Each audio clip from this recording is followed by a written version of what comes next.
क्या लोग इनको वोट दे रहे हैं कि आओ मेरे बच्चों को निरक्षर बनाओ? गुजरात में विमेन के अगेंस्ट जो वायलेंस है पिछले 5 साल में डबल हुआ है, इसलिए लोग वोट दे रहे हैं कि आओ मुझे पीटो। मशीन में डार्क वाला लगा के कह रहे हो कि 7 सेकंड में अपना वोट चेक कर लो। कि इलेक्शन कमीशन को क्या दिलचस्पी है बार बार वो एक्सप्लेनेशन देने की, और बार बार ये क्या दिलचस्पी है आपकी? कोई दुनिया की कोई ऐसी सरकार इतना कॉन्फिडेंट नहीं हो सकती है जहाँ पे मजदूर परेशान है, किसान परेशान है, छात्र नौजवान परेशान है, खिलाड़ी परेशान है, सब परेशान है। और तभी कह रहा है 400 पार। सरकार के बिहाफ पे इलेक्शन कमीशन खुद ही काम कर रहा है। इलेक्शन कमीशन को ही चुनाव लड़ना है ऐसा लग रहा है। जब सिटीजन को, जब लोगों को चुनाव का रिजल्ट लाने की हड़बड़ी नहीं है कि हमें आज ही चाहिए, तो इलेक्शन कमीशन को इतना हड़बड़ी क्यों है? तानाशाही इलेक्शन कमीशन की है, और वो भी सरकार के इशारे पर। आपको आपकी वोट की जरूरत नहीं है, मशीन से वोट ले लेगा, सरकार बना लेगा, आप जनता की कुटाई भी करेगा।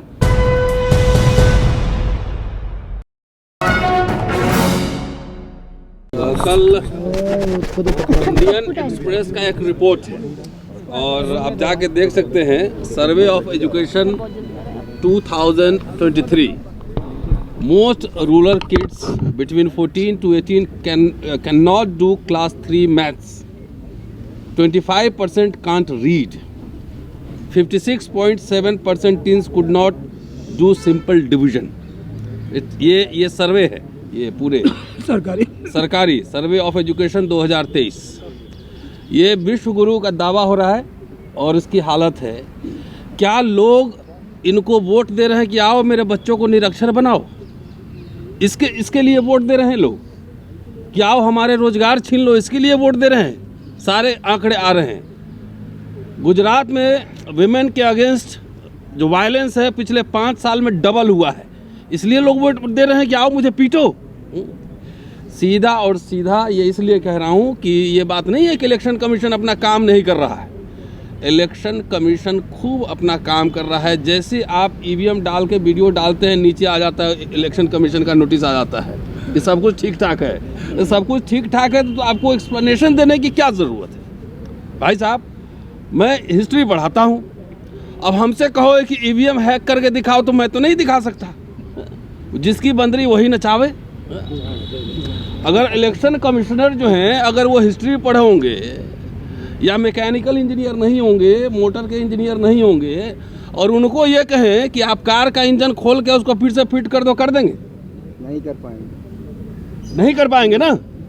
तो सवाल ये है कि सब जब इतनी आवाज़ें उठ रही, देश भर में आवाज़ें उठ रही हैं कि भाई ईवीएम से नहीं, ईवीएम किसी भी फॉर्म में टेक्निकल चीज़ से कहीं भी कोई भी मैनिपुलेशन हो सकता है। फिर आप ईवीएम कर रहे हैं, वीवीपैट कर रहे हैं। अभी राजेंद्र पाल गौतम साहब 3 स्टेज समझा रहे थे कि भाई जो पोल डाला और तमाम तरह के मैं नहीं समझता, मैं नहीं समझ पाता। तो जहाँ पर मोदी साहब खुद कह रहे हैं कि भाई पहले 80 करोड़ लोगों को 5 किलो देते थे, अब प्रमोशन हो गया, शायद 81 या 83 करोड़ हो गए। जहाँ पे एजुकेशन की ये हालत है, जहाँ मैं बैठ के कह रहा हूँ कि मैं टेक्निकल बातें नहीं समझ सकता, तो वहाँ पर जब 40% से ज़्यादा बिलो पॉवर्टी लाइन पॉपुलेशन है, जहाँ पे लिटरेसी का रेट इतना ख़राब है, एजुकेशन के आंकड़े मैं ही बता रहा हूँ, वहाँ पे टिंटेड एकदम डार्क वाला आप लगा के मशीन में डार्क वाला लगा के कह रहे हो कि 7 सेकंड में अपना वोट चेक कर लो। ये भारत अगर सबसे बड़ी लोकशाही है तो ये दुनिया की सबसे बड़ी डकैती है। और मैं तो सीधा और सीधा पहले इलेक्शन कमीशन ही संवैधानिक संस्था है, संवैधानिक संस्था को संवैधानिक तरीके से काम करना चाहिए। कि इलेक्शन कमीशन को क्या दिलचस्पी है बार बार वो एक्सप्लेनेशन देने की, और बार बार ये क्या दिलचस्पी है आपकी? साथियों, सीधा और सीधा हेराफेरी है। और नहीं तो कोई दुनिया की कोई ऐसी सरकार इतना कॉन्फिडेंट नहीं हो सकती है जहाँ पे मजदूर परेशान है, किसान परेशान है, छात्र नौजवान परेशान है, खिलाड़ी परेशान है, सब परेशान है। और तभी कह रहा है 400 पार। तो इलेक्शन कमीशन की एक मर्यादा होती। जब टीएन सेशन थे तो उस समय लगा कि इलेक्शन कमीशन कोई संस्था है, लेकिन आज तो ये लग रहा है कि सरकार के बिहाफ पे इलेक्शन कमीशन खुद ही काम कर रहा है। इलेक्शन कमीशन को ही चुनाव लड़ना है ऐसा लग रहा है।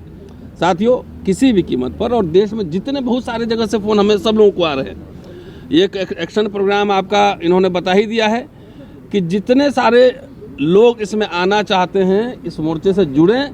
और ये मैं एक बात और मैं कहना चाहता हूं कि अपनी स्वायत्ता भी रखें, अपने संगठन का झंडा बैनर लगाएं। जो यहाँ से एक ड्राफ्ट तैयार करके दिया जा रहा है, जो गूगल फॉर्म और ज्ञापन, उसको अपने संगठन की ओर से भी भरें। ये this is a people's movement, ये कोई कॉपीराइट लेके हम लोग नहीं बैठे हुए। इसी तरह रोस्टर की लड़ाई हम लोगों ने जीती थी, किसको लोगों का आंदोलन बनाया था। ये सब आप ही का, आप अपने अपने झंडा बैनर लगाओ। तो इसीलिए मैं ये अपील भी है, 2 दिन बाद वो नंबर ठीक होकर शायद दूसरा नंबर रिलीज करेंगे कि यही नंबर। तो कुछ टेक्निकल एरर है, वो ठीक हो जाएगा, उसके बाद यही नंबर रहेगा। कि साथियों, इसलिए हर कीमत पर भाई सिंपल आप 3-4 स्टेज बता रहे हो, सिंपल मुझे पन्ना दो, मुझे उसमें दिख जाएगा कि कहाँ साइकिल है, कहाँ हाथी है, कहाँ हाथ है, मुहर मारेंगे, डब्बे में डालेंगे। इतनी सिंपल प्रक्रिया को आप इतना कॉम्प्लिकेट कर रहे हो। अब आपका कोई भी आर्गूमेंट यहाँ पे चलेगा नहीं। क्या होगी? इफिशियंसी। तो इफिशियंसी का है, आप मान लो कि 30 दिसंबर को आप इलेक्शन कहीं एक वोट हुआ, पहला चरण, और 7वां चरण हुआ 28 जनवरी को, और रिजल्ट ला रहे हैं 7 फरवरी को। तो कितना 37 दिन का प्रोसेस तो हो गया ना, 37 दिन का प्रोसेस हो गया। तो 37 दिन में आपका टाइम कहाँ बच रहा है? पहले तो हम लोग बचपन में देखते थे, बैलेट पेपर से होता था, और पूरे स्कूल के कैंपस में, ग्राउंड में टेंट लगता था, और 2 दिन में पूरी काउंटिंग हो जाती थी, 2 दिन में हो जाती थी। ये कौन सा एफिशिएंसी है जिसकी वजह से आपको टाइम और मल्टीप्लाई कर रहा है? आप कहोगे कि भाई बूथ कैप्चरिंग होता था, तो जो बूथ कैप्चर करते थे वो ईवीएम कैप्चर कर रहे हैं। ईवीएम कैप्चरिंग भी हो रही है, टेम्परिंग भी हो रही है, कैप्चरिंग भी हो रही है। भाई 77 में या 80 में या 85 में इतना टेक्नोलॉजी एफिशिएंट नहीं था ना, इतना हाई टेक वेपन नहीं था, सर्विलांस नहीं था, कैमरा नहीं था, कुछ नहीं था। अब आपको एक ही दिन में 2 चरण में पूरे देश में चुनाव हो सकता है। 2 चरण में इतने फोर्सेज हैं, पैरामिलिट्री फोर्सेज हैं, 2 चरण में हो सकता है। 1 हफ्ता के अंदर रिजल्ट भी आ सकता है, 1 हफ्ता के अंदर। और दूसरी बात, लोकशाही में सबसे इंपॉर्टेंट सिटीजन है। जब लोगों को चुनाव का रिजल्ट लाने की हड़बड़ी नहीं है कि हमें आज ही चाहिए, तो इलेक्शन कमीशन को इतना हड़बड़ी क्यों है? जब हम हम करके ठीक है 10 दिन बाद ही आएगा, लेकिन अच्छे से काउंट कर लो जी। तो लोगों ने कहीं मेमोरेंडम दिया है कि हम लोग को हड़बड़ी है कि आज काउंट करके बताओ। तो ये तानाशाही इलेक्शन कमीशन की है, और वो भी सरकार के इशारे पर। सरकार के इशारे पे कोई इनका आर्गुमेंट चल नहीं रहा है, न टाइम बच रहा है, न पैसा बच रहा है। इतने मशीन पे मशीन बने जा रहे हैं, और लाखों इंजीनियर इसमें इन्वॉल्व होते हैं। 543 नहीं, हजारों की संख्या में इन्वॉल्व होंगे। So let's make it a people's movement. EVM का विरोध हर मोर्चे पर होगा। अभी कार्यक्रम सब लगा है।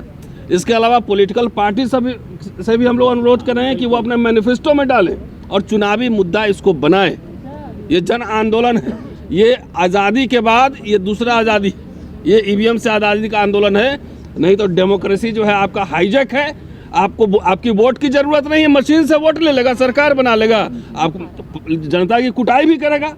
इसलिए अपने हकूक, जिस ड्रीम के साथ डॉक्टर अंबेडकर, कॉन्स्टिट्यूएंट असेंबली के लोग, जवाहरलाल नेहरू, तमाम ऐसे लोग ने एक पार्लियामेंट्री डेमोक्रेसी की कल्पना की थी, उसको जिंदा रखने के लिए हमें आंदोलन लड़ना पड़ेगा। मैं आपको ये भी याद दिलवा दूं कि इनका जो पेरेंट ऑर्गेनाइजेशन है आरएसएस, उस समय भी जब संविधान सभा बनी थी, जब संविधान बना था, लागू हुआ था, उस समय भी इन्होंने कहा था कि संविधान को हम नहीं मानते और मनुस्मृति हमारा संविधान है। वही लोग आज हुकूमत में हैं, वही लोग हुकूमत में हैं।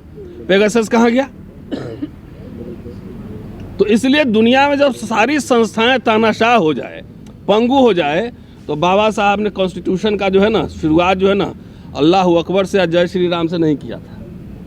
We the people of India, हम भारत के लोग। तो समझिए कि आपकी हकमारी हो रही है, आपके सारे राइट्स जा रहे हैं। तो हम भारत के लोग आओ संवैधानिक तरीके से सड़क पे लड़ेंगे, सड़क पे आंदोलन करेंगे।